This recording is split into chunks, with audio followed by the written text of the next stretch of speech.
Assalamualaikum guys. Selamat pagi-pagi, selamat petang-petang, selamat malam-malam. Apa khabar semua?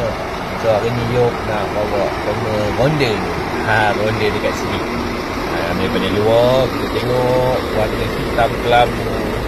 Simple saja warna untuk bas ini. Bas yang dimiliki oleh MRT, Mass Rapid Transit Corporation lah tu kot. Okey. Sekarang ni nampak sekarang kita berada di Stadium Ipoh lah, Stadium Perak. So bas ini bernombor pendaftaran VCX 7514. So yuk ngundur kejap untuk dapatkan full view. Kata orang putih full view lah apa tu. So ini dia bahagian mata bertentang mata untuk D3, salah satu model bas 2 tingkat yang dibuat oleh SKS Bas. So tengah tu ada ni paparan LCD LED. Okey, jom kita masuk. Ada karpet Maggie ada tertulis welcome, selamat datang.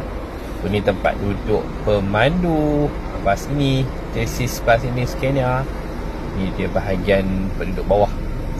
Ada berapa 1, 2, 3, 4, 5, 6, 7, 8, 9, 10, 11, 13 tempat duduk. Ada 2 buah television kiri dan kanan. Jom kita sebelum naik atas kita singgah sekali lagi steering, dashboard atau driver dua orang tu. Pergi sikit. Bukan seorang-seorang. Yang tu kan, yang tu orang MRT. Okey, jom kita naik atas. Kapet Maggie warna merah. So ini pandangan daripada seat keramat. Dan inilah dia bahagian dalaman untuk bas MRT Corporation ini.